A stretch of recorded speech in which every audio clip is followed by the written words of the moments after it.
Hello, you wonderful people, and welcome to another episode of Not to Comic Book. This being a show where I talk about TV shows that are adaptations of comic books. For today's episode, I'm going to talk about Witch Watch Season 1, Episode 13. Great episode, a lot of really interesting things went down in this episode, so let's break it down. So, second part of the season, and we've got our new intro and outro. Which I appreciate a good dance number. The most recent one I can think of is Go Go Loser Ranger because its most recent opening and ending for season 2 have a dance sequences in them.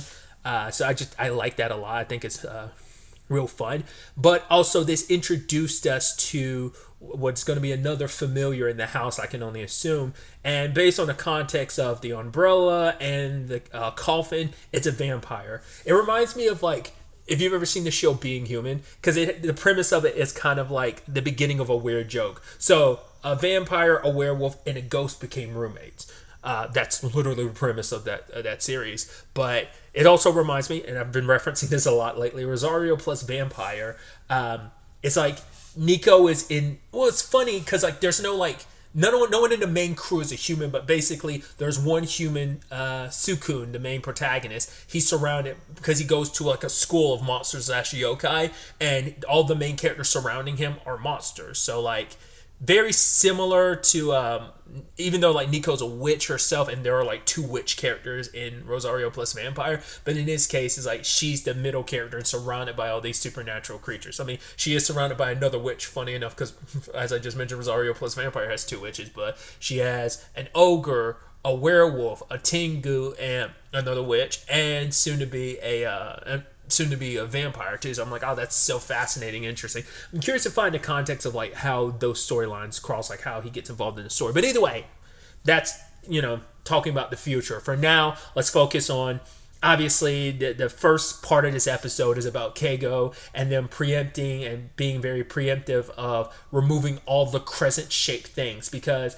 yes, it isn't just crescent shaped things. Anything can transform it. It's also at any point in time. It's not like the werewolf story of it's only at night. It's nope, it can happen at day and daytime as well. But also, it's the complete opposite of obviously Keigo's personality, because it's revealed because he's up there lying to Mori, Nico, and Khan about what he was doing. It's oh, I was watching this particular movie. Oh, I was reading this depressing manga. Oh, I'm kind of a hoarder, and I was going through the pictures on my my SLR camera, and it's oh, you're a very negative and shy person, but you try to act like you're cool by lying and stuff like that. So that's interesting to know that that's kind of his personality. And then Wolf is the opposite, because the werewolf mentality is to kind of give into your greed. So he kind of gives into a little bit of the 7 deadly sins: lust, greed, gluttony because he eats up a lot, sloth because once he goes to sleep you ain't waking him up. But I love yeah, he's kind of got this sexual drive, which we're hey, whoa, I can't believe you're such a disgusting person. He's no, it's not me, but it's not like that. He's whereas girls kind of get drawn to the bad boy type of situation. It's that's his whole deal. Women swoon around Wolf, so that's always kind of an issue. But I love Keigo's only takeaway is it sucks because he gets to enjoy all the glory of being successful with women, and Keigo gets stuck with the cleanup and never any of that. He never gets any of the benefits, only the cleanup after the fact. But it's no, it sucks. Why is he so good at women? And I can't even enjoy living vicariously through him because I don't maintain his memories. He maintains mine. How is that fair? So... And they try to get rid of all the crescent shape stuff, and lo and behold, he ends up seeing the croissant, transforms, literally builds a harem around himself immediately. It's yo, let's go get something to YouTube. And they're yeah, sure thing. They're following him, and Khan's yo, what are you doing? What's wrong with you ladies just randomly following him? They're boo, you're ruining our fun. He's well, what if he's trying to sell you cutlery knives? And one lady's then I'll buy them too. And he's all right, go home. And he tells Wolf, he's I'm so mad at you. You need to turn back into Keigo. He's you might have beaten me beforehand, but he's what really pisses me off is how good you are with women. It's he's got same issue that Keigo has with Wolf. He's like, fine, I'll use all my Tengu powers to like make you submit. Then Nico shows up, please don't fight, please don't fight. And Khan's like, this isn't a soap opera, like coming in all dramatic like. But she's like, you're my familiar now, so you have to listen to me. Which for him, it's like, I will. It's a verbal thing. It's not official like it was with the Warlock.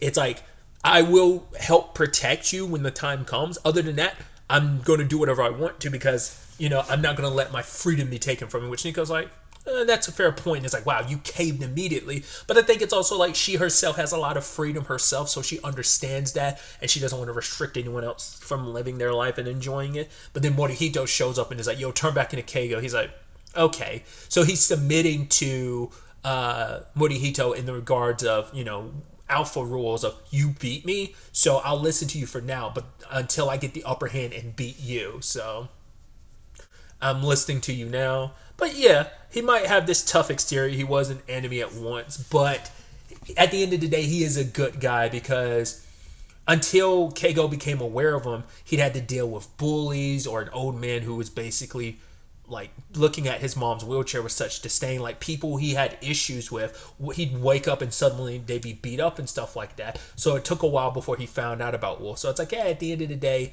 he is a good guy. He does care. He has looked after me, so I do owe him that. We might have our issues, but at the end of the day, he's a good guy, and I hope you guys get along with him. So yeah, it's kind of nice. He's got a tough exterior, but he's a bit of a softie on the inside.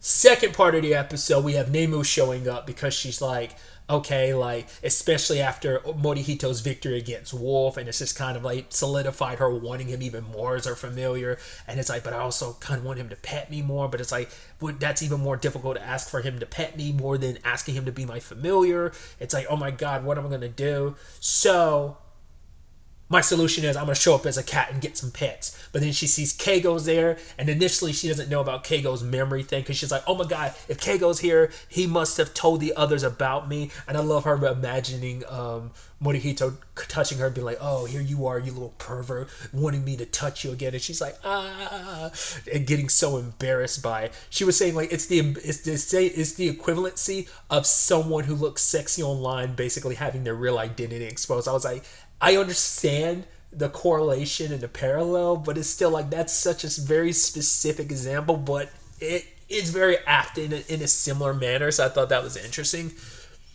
But then she immediately figures out, oh, Keigo hasn't said anything, he's been living here and hasn't said anything, so more likely she's like, okay, so Wolf is the one that saw me in my cat form, he saw me in my wolf form, a cat form, and then turn back into my human form, so he's the only one that knows. She's like, well, as long as he doesn't transform, it's fine. Which they got rid of all the crescents until, hey, there's a crescent medicine commercial, which I'm curious. I was about to say, like, is he going to keep one around just to transform? But it's like, no, he has that little wrist thing that has like a crescent shape on the, like, crescent moon on the flip side of it. So that's his means of transforming into wolf when he needs to. So he transforms, gets a little gluttonous, but then Morihito told him, was like, yo, you can stay transformed, just sit down. And he does. And then he sees Nemu, who's like, hey, that's, and she's like, meow. He's like, that's, and stops, and me over and over, and he's like, oh, I see how it is, because he pieces it all together. So they stick behind while Khan goes to his job,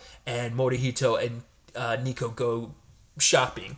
And so he confronts her and stuff like that.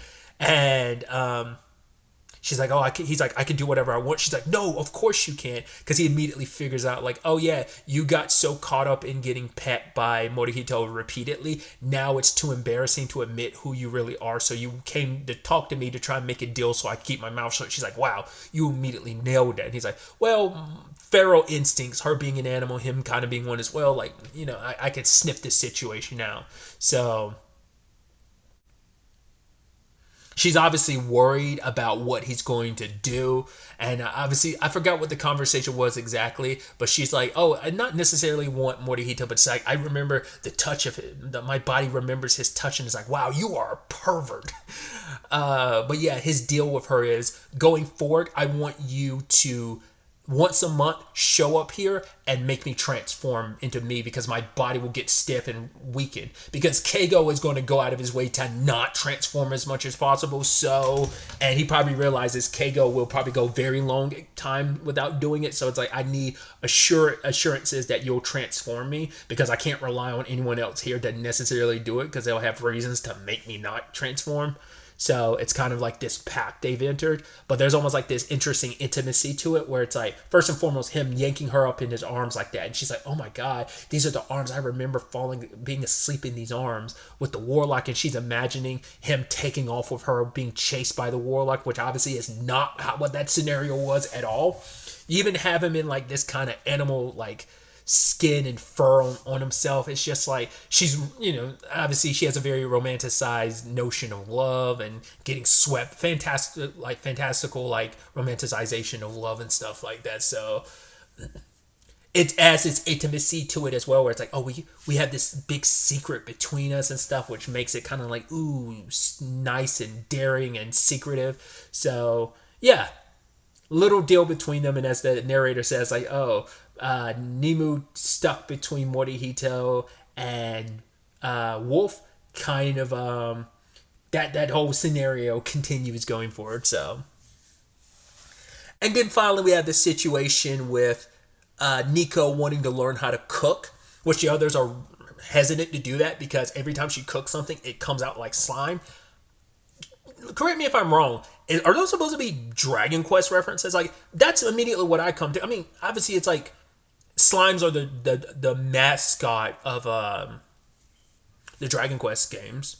I mean, it's hard. I was about to say like Final Fantasy has theirs, but I'm like, I don't know which. I'd assume it's both, because I guess three. Because technically, like, I'd say a Moogle, a Chocobo, and Cactuars would be like the mascots of the Final Fantasy franchise. So I guess technically Final Fantasy has three. Probably Moogles and Chocobos would probably be the number one. So I'd assume I'd label them Moogles, Chocobo, Cactuars, but I guess it just comes down to preference. My immediate thought would be like the Moogles, but tangents and all that aside. But yeah, my point is, like, I feel like I associate slimes with Dragon Quest. To be fair, I've only ever played, 2 Dragon Quest games, 8 and 11. Because, like, the ones they showed, they were like, okay, there's a kind of... Well, they didn't show it because it was like a cooked thing, but like another one was a green slime. Later on, she's like, oh, this looks like a she slime. And I was like, isn't that what the orange slimes are called? Because there are only blue, green, and orange, aren't there? But maybe I'm wrong. It's been a little while since I played 11, so I might be misremembering. But I felt like those were nods to Dragon Quest, but maybe I could be completely off base. I mean, because I know there's a series called I Was Reincarnated as a Slime. Correction, the title is That Time I Got Reincarnated as a Slime. I think it's the full title. Either way, tangents and all that aside, she is not very good at cooking, and the others are telling her like she doesn't have to worry about that. But them bad-mouthing her cooking made her go like, you know what? I'm going to do it. Even if I have to use magic to make them think it's good or trick them, I'm going to do it. And Morihito's overhearing all of this. So I love later on when she actually is cooking and like she pours some stuff on it. She's kind of sinister about it. You see him like out in like up in the corner of the kitchen seeing this, and he uses his ogre style like panther movements, and he grabs one of the plates that didn't get like anything sprinkled on it. So you're like, okay. So I was curious to see how this all goes, because I was like, well, his food is going to be the one that's untainted. Turns out the food is not good. But at the end of the day, it's like, well, that's fine. It's like, what about the other ones? Does it actually make the food taste better? But then they act a little loopy. At first I was like, are they drunk or something? Like, what did that stuff do? Because it wasn't just them. Nico ate it too. Which I think is interesting, because I guess it's like, well, if everyone else is going to eat it, I'm going to taste it too to see what the effect is. But it turns out it's a charm potion type of thing, and basically it makes you fall in love with the thing it's sprinkled on top of. And so all three of them, Keigo, Kan, and even Nico, are all in love with the sweet and sour pork dish. And even she bought it a gift, and she's like, I'm sorry, Morihito, but there's something special between, was it sweetie and sour, and me. And it's just like, wow. And then he grabs the thing that she put on the food, and she's like, I need that white powder or something like that. And he's like, phrasing? I forgot the exact wording, but It spills on top of her. Now Khan and Keigo are obsessed with her. They take off. Because the reason why this all started is because she saw Kara cook and she makes delicious food. And it's like, yeah, cooking is supposed to make you popular.